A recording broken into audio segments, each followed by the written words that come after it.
Good day all you wonderful people, welcome to Adventure Together. My name's Al and today I am bringing you 10 tips from an Appalachian Trail Thru-hiker part 5. If you have not watched the previous 4, then please go and watch those after you've watched this video. You don't have to watch them in any particular order. Just bear in mind that all of these tips that I'm about to give you are just my opinions from my experience hiking the Appalachian Trail. Everybody's hike is unique and your hike will be individual to you, but hopefully at least some of these tips will come in useful for you. So with that, let's get it all kicked off. And the first thing that you need to know about the trail that nobody else seems to discuss in any of the 700 million videos that I consumed before I went out onto the Appalachian Trail is that in New Hampshire and Maine there is a hell of a lot of bouldering. I was led to believe that it was just the White Mountains in New Hampshire that had terrain that was hand over hand climbing. Well, I'm telling you now that is not the case. There was a huge amount of climbing all the way through the Whites, and that continues most of the way through southern Maine. So be aware when you're going out on trail and you hit that part that there will be a lot of climbing, a lot of long rock slabs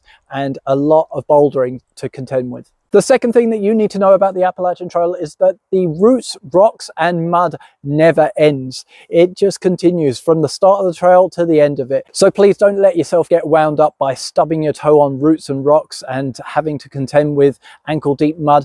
It doesn't end. And if you get frustrated right from the start thinking that this shouldn't be, then it's going to be a very long 6 months and you possibly could decide to give up trail because you get so frustrated. That's just the nature of the trail. There will be roots, there will be rocks and there will be mud constantly from start to finish. Just embrace it. It's going to be hard going and your ankles and feet are going to hurt, but at least if you're aware that that continues all of the way through the trail, then you are going to be mentally ready for it. The third thing that you need to know about the Appalachian Trail is that the rocks don't stop in Pennsylvania. Before I went out there, I was led to believe that Pennsylvania was the only place with a significant amount of rocks. And as I've mentioned, New Hampshire and Maine have a lot of bouldering to contend with. With a name like Rocksylvania, you'd think that Pennsylvania is the only place on trail that has rocks. If you're going northbound, the rocks continue all the way up to Katahdin. And if you're going SOBO, don't think that you're going to exit Pennsylvania into Maryland and it's all going to be over after that. There are rocks everywhere. Not as many rocks, but there still are rocks. The fourth thing that you need to know is that there are hills the whole way. Just like there are roots, rocks and mud, there are hills. Every single day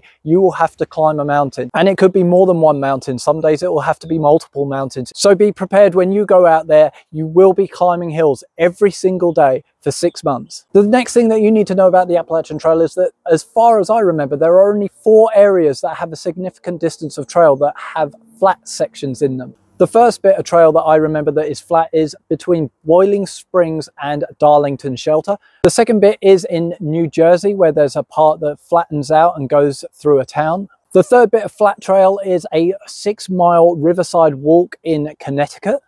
And the fourth flat part of the trail that I remember was exiting the 100-mile wilderness, walking north to the base of Katahdin.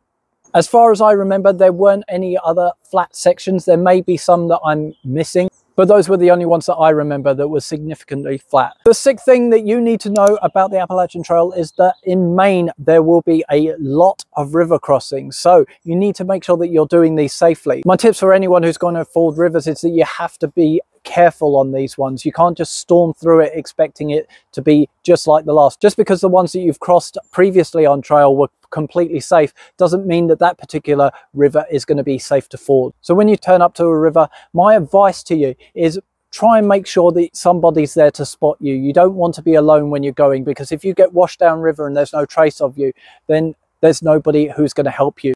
The second thing is to assess whether or not you can do it safely at that point. If it looks like you can't cross it safely, then it might be worth checking out whether or not there's a place further up or down river that's going to be safer. With that, you really have to be careful, because if the trail is crossing a river at that point, it's usually because that is the safest point, and that's why the trail has been routed that way. It's perfectly okay to wait. Maybe you camp out overnight on one bank and wait for the water level to go down the next day. It's also okay to wait and watch other people and see what way they go through the river. It might be that they take a route that you didn't think and it's safer to cross there. When you do cross the river, try to remember to unbuckle your pack so that if you go down, you can dump it immediately. I've discussed this in another video, but you've got to make sure that you're ready to dump the pack, because if you go into the water, it's most likely that your pack's going to stay on top of the water and push your face and body underneath the water. So get ready to dump your pack if that's the case. So if you've got it all buckled up, that's one more thing to contend with. If you've got it unbuckled, you can just take it off your shoulders,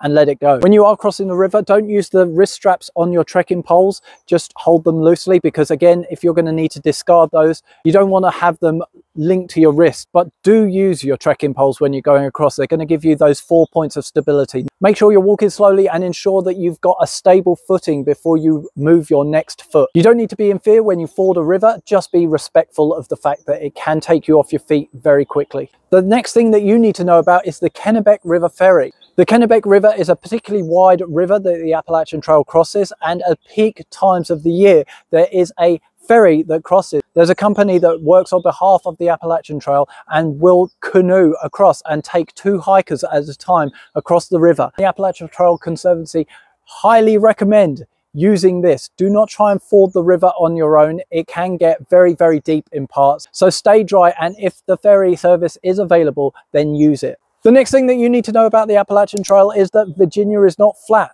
Why do I pick out Virginia in particular? It's because from the very start, I was told by people, Virginia is flat, Virginia is flat. Virginia is not flat. So don't have it in your mind in particular that Virginia is going to be the state that is flat and easy. It isn't as mountainous as other states, but it does have its peaks. So don't underestimate it and don't think that it's going to be an easy ride. Number 9 is hiker legs. Now this isn't specifically about the terrain, but it is about your body and how it reacts to the terrain. You will start off and you won't be getting as many miles, and you will be getting tired on some of the terrain that you wouldn't get tired with later in the trail. When you do get used to it, that's called getting your hiker legs, and you will get them because basically what you're doing is you're training your body by walking every single day. So by the time that you hit Virginia, you should be stretching out the amount of miles that you're getting a day. So don't worry at the start if you're not getting as many miles as you need to. You're going to make up those miles later on in the trail when you get stronger and you get used to climbing up some of those hills. And the 10th thing that you need to know about the Appalachian Trail is that despite going up and down mountains every day, despite going over rocks, root and through mud, despite going through the green tunnel almost every single day, the trail is diverse. You'll see so many things, so much nature and wildlife. There's so many historic towns, wildflowers, waterfalls, viewpoints, mountaintops, rivers, lakes, fire towers, forests.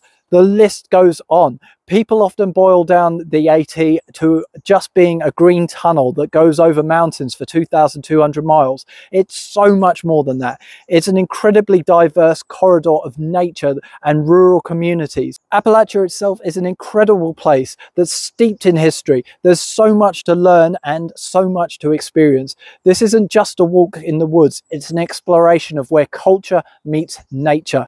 Don't think that this trail is just a nature walk. This is an incredible opportunity for you to experience an area of the US that is uniquely its own. The people of Appalachia are amazing and the towns along the way are beautiful. So I implore you to explore the culture and history around Appalachia, because you will be doing yourself and the trail a disservice if you think that this is just simply a 2,200 mile walk between 2 points in the US. So that's it, that's my list. I hope these things come in useful for you and your through hike. If you like this video, please leave a like, consider subscribing and share this video to anyone that you know that likes camping, hiking and adventure travel. And for now, that's it from me. Thank you for joining me and I'll see you in the next one. Those areas are when you go in between. Those areas are, the first of those areas is